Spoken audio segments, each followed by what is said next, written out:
नमस्कार. आज आपण खास तुमच्यासाठी व्हिडिओ घेऊन आलेला आहे. या ठिकाणी फुल कंपॅरिझन टेबल आहे, जसं की AI, कॉम्प्युटर सायन्स या कोर्सेससाठी किंवा डेटा सायन्स किंवा IT कोर्सेससाठी कोणता देश बेस्ट आहे, कोणत्या देशामध्ये काय डिफरन्स आहे. विशेषतः जर्मनी आणि UK या दोन देशाची कंपॅरिझन आपण पाहणार आहोत. त्याच्यानुसार तुम्हाला कुठल्या देशामध्ये एज्युकेशनसाठी जायचं ते त्या ठिकाणी ठरणार आहे.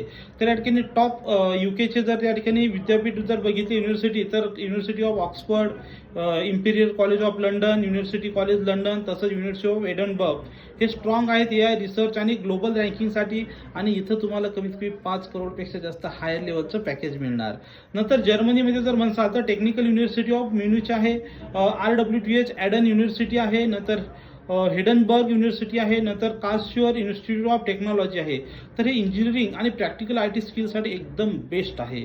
आता कंपॅरिझन या ठिकाणी आपण पाहणार आहे, ज्याच्यामध्ये ट्युशन फी जर म्हणसाल तर UKची साधारणतः 20 ते 45 लाख रुपये पर इयर आहे.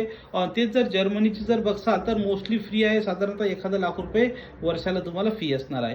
कोर्स ड्युरेशन जर म्हणसाल तर मास्टर UKमध्ये 1 वर्षामध्ये आहे, मात्र जर्मनीमध्ये मास्टर 2 वर्षाचं त्या ठिकाणी आहे. लँग्वेज जर म्हणसाल तर UKमध्ये जर्मन आहे, जर्मनीमध्ये इंग्लिश आणि जर्मन दोन्ही प्रकारचे उपलब्ध आहेत.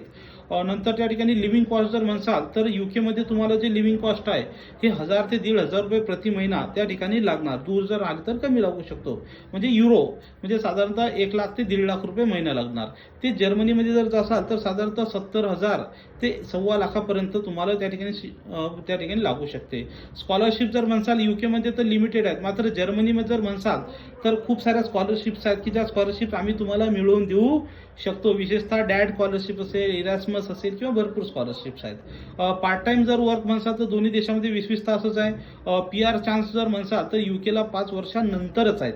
जर्मनीमध्ये मात्र 3 वर्षाच्या नंतर सुद्धा मिळू शकतात, कारण की तुमचं जर सॅलरी पॅकेज 1-2 कोटीच्या आसपास जर असेल तर तुम्हाला 3ऱ्या वर्षी 33 महिन्यानंतर सुद्धा तुम्हाला मिळू शकतो PR. जॉब ऑपॉर्च्युनिटीज जर म्हणसाल तर लंडन टेक हब आहे, तिथे मिळू शकतात. आणि जर जर्मनीमध्ये म्हणसाल तर बर्लिन सिटी, म्युनिच सिटीमध्ये तुम्हाला मिळू शकतात. ROI जर म्हणसाल तर त्या ठिकाणी मीडियम आहे. लंडन UKचा हाय फीस आहेत आणि जर्मनीमध्ये जर म्हणसाल तर रिटर्न ऑफ इन्व्हेस्टमेंट खूप जास्त आहे, कारण की खर्च कमी लागलेला आहे म्हणून. मात्र त्या ठिकाणी लो कॉस्ट आहे. तर अशा या ठिकाणी वेगवेगळ्या क्वालिटी जर म्हणसाल तर UKमध्ये ॲडव्हान्स AI रिसर्च आहे, पैसे जास्त जात असतील. फास्ट डिग्री आहे, 1 वर्षामध्ये आहे. जर्मनीमध्ये स्ट्रॉंग आहे. AI डेटा सायन्स एकदम बेस्ट आहे. आणि थोडंफार कॉस्टसाठी जर बघितलं तर थोडं अफोर्डेबल त्या ठिकाणी आहे. तर तुम्हाला या देशामध्ये ॲडमिशन घ्यायची असेल तर 95 45 45 61 01 नंबरवर कॉल करा. थँक्यू.